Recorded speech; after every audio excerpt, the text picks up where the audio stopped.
इसी को अल्लाह के नबी सल्लल्लाहु अलैहि वसल्लम ने कितनी अच्छी बात इरशाद फरमाई कि जिस शख्स को ये 3 नेमतें मिल जाए वो दुनिया का सबसे बेस्ट और सबसे अच्छा इंसान है।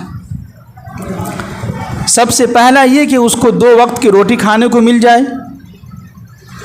2 वक्त की रोटी कहाँ मिल रही है हम लोग तो 4 मरतबा फोड़ रहे हैं सब।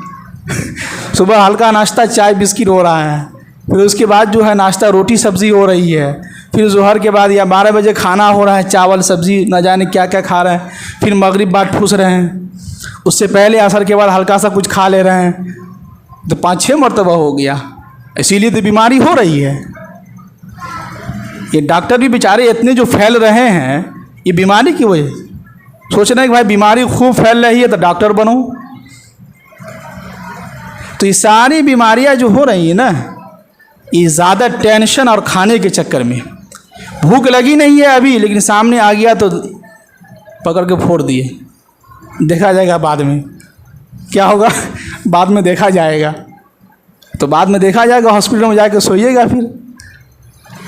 इसलिए अल्लाह के नबी ने हदीस में जो अल्फाज इस्तेमाल किया है 2 वक्त की रोटी। कितने? 2 वक्त की रोटी।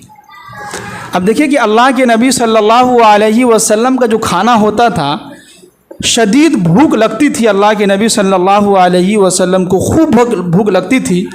ऐसे वक्त में अल्लाह के नबी सल्लल्लाहु अलैहि वसल्लम कुछ खाते थे। जैसे कि सफ़र में चल रहे थे, खूब भूख लगी हुई है, कहीं पर गए, वहाँ क़याम की देखा कि बकरी है, दूध जो है वहाँ से निकाले, पी लिए, सिकम शेर हो गए, कुछ नुकसान नहीं हुआ। आज कहते हैं लोग दूध खाते हैं पीते हैं तो नुकसान हो जा रहा है। तो नुकसान कैसे नहीं होगा? मगरिब बाद आप रोटी भी खा रहे हैं, सब्ज़ी भी ठूस रहे हैं, रोटी सब्ज़ी खाने के बाद फिर दूध पी रहे हैं, तो नुकसान नहीं होगा तो क्या होगा? नुकसान ही ना होगा। कोई एक चीज़ खाइए। अल्लाह के नबी सल्लल्लाहु अलैहि वसल्लम जब भी खाना तनावुल फरमाते थे तो कोई एक चीज़ खाते थे। शदीद भूख लगी हुई है, दूध आया है, उसको पी लिया, ख़त्म, कोई बीमारी नहीं। आज तो हमें भूख भी नहीं लगती है, आ गया तो चलो आने दो, कोई बात नहीं, आ गया तो आने दो, इतनी अच्छी बिरयानी बनी हुई है, लाओ यार खा लेते हैं, बाद में देखा जाएगा।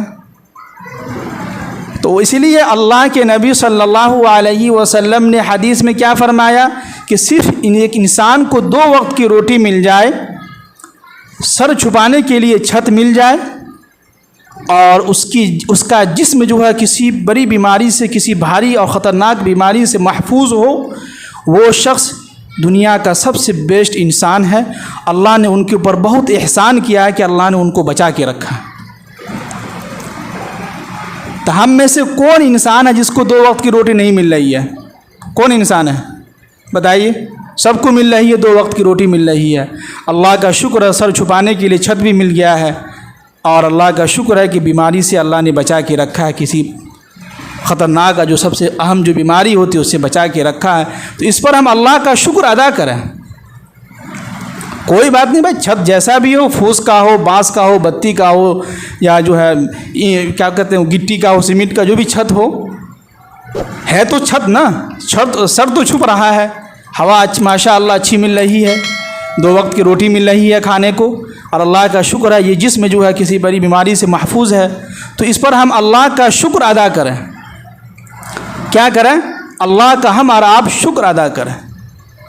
अब यहाँ पर एक चीज़ ये है कि अगर अल्लाह ने आपको ज़्यादा दिया है तो उस पर हम अल्लाह का शुक्र अदा करें। क्या करें? अल्लाह का शुक्र अदा करें। अगर नहीं दिया है तो जैसा भी है, जिस हालत में भी हमारा आप हैं, उस हालत में भी हमें अल्लाह का शुक्र अदा करना चाहिए। क्या करना चाहिए? उस हालत में भी हमें और आपको अल्लाह का शुक्र अदा करना चाहिए, और इसी में कामयाबी है। तो फिर हमें टेंशन लेने की ज़रूरत ही नहीं है। अगर इस दिल को हम मना लें और इस दिल को कहें कि बेटा कोई बात नहीं है, अल्लाह ने उनको दिया है तो दे रहा है, अल्लाह ने हमारे मुक़द्दर में इतना ही लिखा तो मिल रहा है। हाँ, अब यहाँ पर एक चीज़ है जो हमें अचानक अभी याद आई है, वो ये कि कभी कभी इंसान के तकदीर में, मुक़द्दर में ये भी लिखा रहता है कि फ़लाँ बंदा अगर मुझसे मांगेगा तो हम उसको खूब माल और दौलत देंगे। लेकिन हम लोग मांगते कहाँ हैं? सलाम हुई, और पता नहीं दुआ में हो गया क्या है, एकदम यूँ हाथ फेरे जल्दी है कि नहीं। तो भाई ऐसी दुआ मांगने से क्या फ़ायदा। हम दुआ भी मांगते हैं तो इतनी तेज़ी में रहते हैं, ऐसा लगता है कि राजधानी एक्सप्रेस छूट रहा है। बेतिया से जो ट्रेन, बेतिया से कौन सी ट्रेन जाती है, सप्त क्रांति है और कौन कौन सी है, बहुत सारी इंटरसिटी एक्सप्रेस हैं, ऐसा लगता है कि छूट रहा हो और जल्दी जाना है कि नहीं। अगर हम नमाज भी अदा कर रहे हैं तो सुकून वाली नमाज हो। कौन सी नमाज हो, सुकून वाली नमाज हो। इतनी जल्दी में नमाज अदा करते हैं। अब देखिए कई लोग ऐसे हैं नमाज भी अदा कर रहे हैं लेकिन उनकी चेहरे पे रौनक भी नहीं है, उनकी ज़िंदगी में तब्दीलियां भी नहीं आ रही हैं और कहते हैं कि हम नमाजी हैं।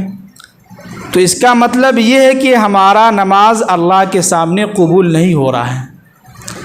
इसका मतलब है कि हम नमाज नहीं अदा कर रहे हैं बल्कि एक आदत हो गई है।